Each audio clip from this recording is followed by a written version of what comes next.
thina singamabhinqa nje sidlalela ukotini, asinanto abana abafana beskinchino wemo. Thina singamabhinqa nje sidlalela ukotini, asinanto abana abafana beskinchino ngoba bayalutha ojini wemo.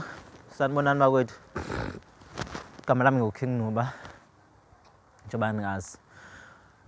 Ngize la kunina nje, inhliziyo yami ibuhlungu kakhulu. Ngiyawathola ama-message abantu bangibuza ukuthi kutheni kwaba nje ezweni ekubeni wakhuluma ngezwe King Nuba. Bakwethu, mina njengoba ngithi kumnandi ezweni, ngangingahlosile ukuthi kube kubi. Abanye bathi njengoba kunjena njengoba ngancoma kakhulu, ukuthi kumnandi ezweni, waze wamnandi ezweni. Bathi why-ke kunje ezweni mangaba kumnandi. Bakwethu, abanye bathi nginesandla ngoba ningancoma njengoba kunje ezweni. Zange ngenze lutho olubi ngokuncoma kwami ukuthi kumnandi ezweni, angenzanga lutho. Uma kumnandi kumnandi bakwethu, kushiyana ama-level ukuthi uphila eyiphi impilo.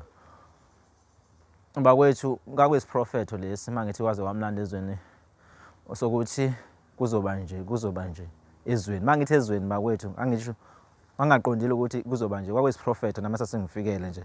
Njengoba nazi ukuthi ngiyinkosi yani yabaprofethi, ngiyaprofetha ezweni. Okwesibili, okungiphatha kabi kakhulu, ezweni njengoba nibona nje ukuthi kuyatapwa. Kunomfana sekhaya engicula naye omncane ekuthiwa umtapo wolwazi.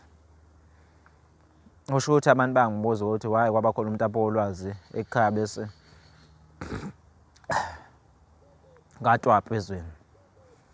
Bakwethu, ngicela ukungitshela ukuthi umtapo wolwazi, leli gama ngamqamba umtapo wolwazi emncane. Samncane ngamqamba ngoba ngifuna enzeni ezweni azitapele ulwazi lotho ukuthi agcine esetapa iy'mpahla, esetapa iy'mpuphu ey'tolo. Bakwethu, igama lamtapo wolwazi alenzanga lutho ezweni ngoba sengibekwa amacala kuthiwa umtapo wakini, why kwatapwa ezweni ekubeni umtapo kowakini. Bakwethu, mina ngangiprofetha, kwakuyisiprofetho leso njengenkosi yabaprofethi. Ngithi woyi bangenzanga lutho ezweni sinomtapo wemo, asenzanga lutho sinomfana kithi.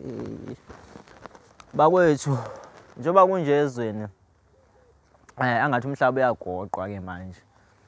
Yabo, kunesiphithiphithi nje ongasazi, kunesiphithiphithi, kodwa-ke asithembe ukuthi kusazolunga ezweni, kube mnandi. Kuzoba mnandi ezweni bakwethu, kuzoqhubeka siphile kahle ezweni njengoba nazi nani. Umlayezo engifuna ukuwudlulisa kubantu, ngicela ukuthi bay'phathe kahle, baqhubeke bay'phathe kahle ezweni. Bayeke ukuba omtapo abangekho emthethweni ngoba umtapo uyedwa ezweni ulo wasekhaya.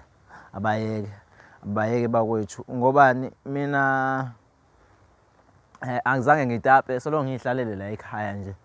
Azange ngiphume ekhaya ngobani? Ngenqana ukuthi kuzothiwa ngilokhuzanile. Ngaphuma kwaba kanye, nakhona ngangilokhuzana.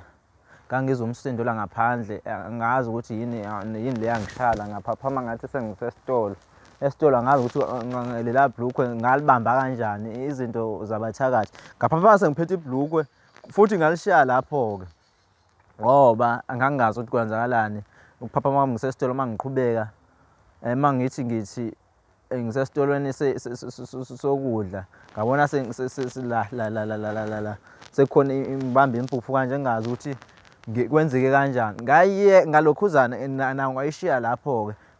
Ngaphaphama kwesinye ngiphethe amateki, ngazi noma ngashawa yini kulesi sokudla, ngashawa yisinkwa la. Lapho ngiphaphama sengikwesinye seyimpahla, ngiphethe amateki, ngayishiya khona lo. Ngasuka kulesi sasigaba ngaphindela le kwesinye, angazi ukuthi nakhona ngangibekwe yini. Kwathi khona angisazi ukuthi kwakuthini, angisazi, but ngaphaphama khona sengidla ukudla engingakwazi ukuthi kwakuthini, nakhona ngalokhuzana ngakuyeka sengiqalile ukudla ngalokhuzana. Ngasuka lapho ngabuya nje phela ezweni. Mina angifuni lento ukuthi iqhubeke yenze le eyenzeka la ezweni, elokuthi abantu benzeni, bayeke bakwethu, bayeke ukulokhuzana ngoba egcine kuyothiwa yimina ngoba ngasuke ngathi ezweni bayeke ukungena ey'tolo, bayeke ukushisa izinto ngoba ekugcineni kuzothiwa yimina ngoba ngakhuluma ngani, ngakhuluma ngomtapo, ngakhuluma ngani, ngakhuluma ngothezweni. Bakwethu ngiyacela ukuthi siyiyekeni loo nto yasezweni. Ngithi woyi boma-Afrika amahle, siyiyekeni le nto eyasezweni lento. Ngiyanicela wemo, siyanicela nje. Bakwethu ngiyacela ukuthi senze nini? Siyiyekeni le nto, sihlaleni ngokuthula. Asihlaleni ngokuthula wemo.